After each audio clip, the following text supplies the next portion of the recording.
Hey guys. Alright, what the hell was that? That was actually fucking terrible. Alright, let's try that again. Hey guys!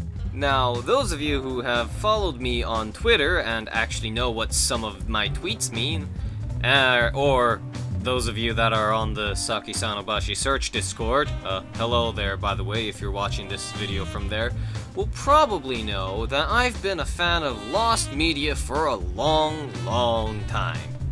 Just the idea that media, be it TV or movies or books or really anything, that just the idea that they can be lost, it mystifies, intrigues, and terrifies me all at once.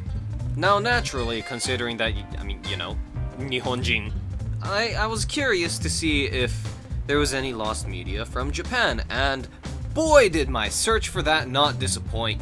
Now, while I was looking to see what lost Japanese media there were, I realized that there's one piece of lost media in Japan that's super famous in Japan. Like, if you're from my generation and older, you've probably heard of it. But outside of Japan, it's practically unheard of. So unheard of, in fact, that it doesn't even have an article on the Lost Media Archive. It just has a request for an article to be made about it. And you know me, if there's something about Japan that no one's talking about, well, I gotta talk about it. The series I'm talking about is a puppet show called Hyokkori Hyotanjima, which NHK translates to Pop-Up Gourd Island. And I don't know how accurate that is, but let's just roll with it. Now, if you're from Japan, it should at least be vaguely familiar to you. Maybe less so if you're like, you were born later than the 2000s, but if you were around Japan in the 90s, you've probably heard of this. The series itself is the brainchild of Hisashi Inoue. He's a playwright, novelist, and songwriter known in Japan for a lot of different things. This includes writing the themes for Himitsu no Ako-chan, the anime called the Hans Christian Andersen stories, and the anime Moomins. Not that Moomins, the other anime Moomins. Yeah, that one.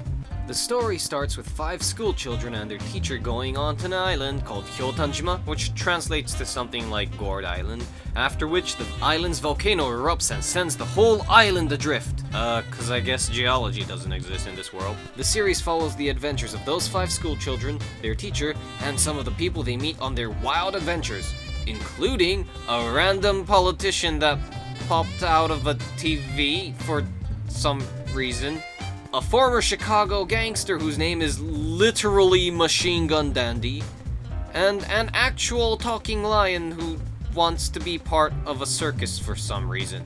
Hi there, Editing Jin here. There's 2 characters I forgot about. There's a random pirate, and then there's also a doctor that got trapped in a safe for God only knows how long. Yeah, bye, back to the video. The original series ran from 1964 to 1969, and it got super popular in Japan, and I mean super popular. In total, the original series had 1,224 episodes. It also got its own OVA in 1967, which has the English title The Madcap Island. I don't think that's very accurate, but that's apparently what Toei goes with, so let's roll with it.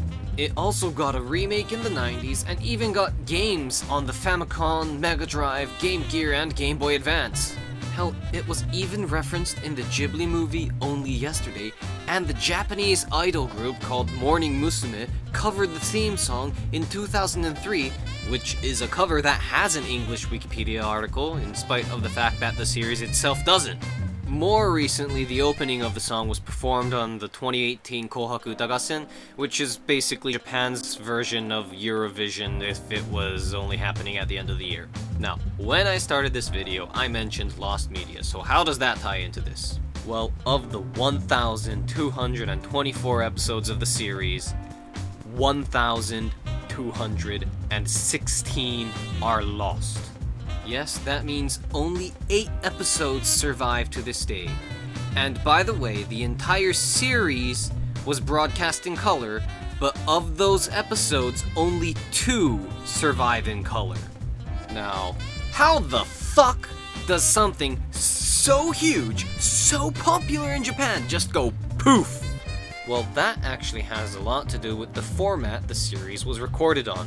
The master tapes of the series were recorded on the quadruplex videotape format, and you have absolutely no idea what I'm talking about. Have you ever seen one of those scenes in a TV show or a movie or a cartoon where they're in a TV station and they have those two gigantic spools of tape?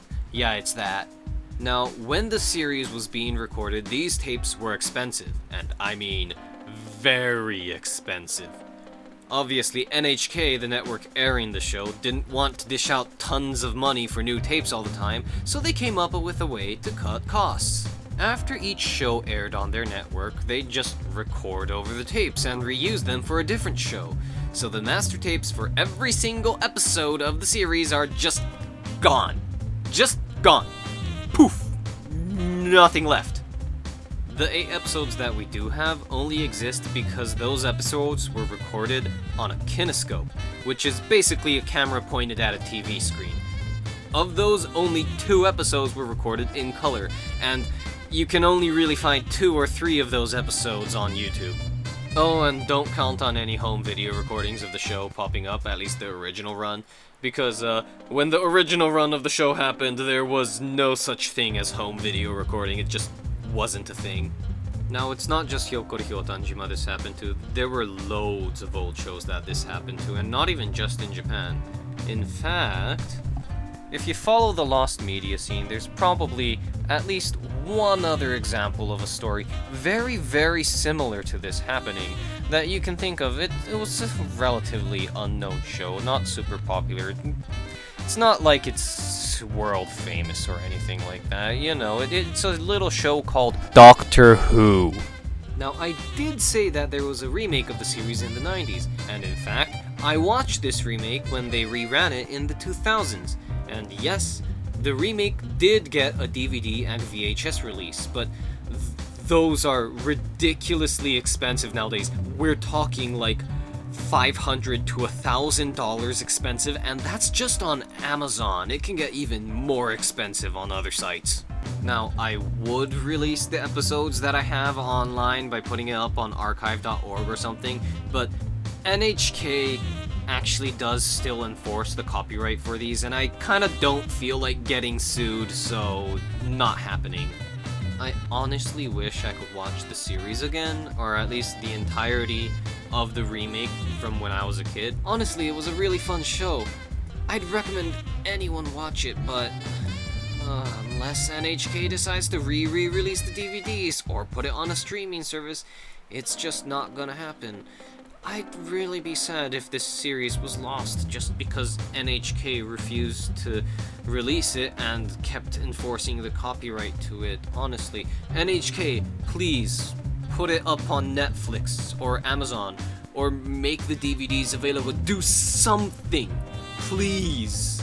So I've just felt like talking about Lost Media this time. I really hope you enjoyed this video. Let me know if you want to hear more about Lost Media in the comments. Also, let me know if you like my new VTuber motto. I can go back to the old drawing styles if you want. Just let me know what you think in the comments. And don't forget to subscribe and like the video and share it. And I'll see you all next time.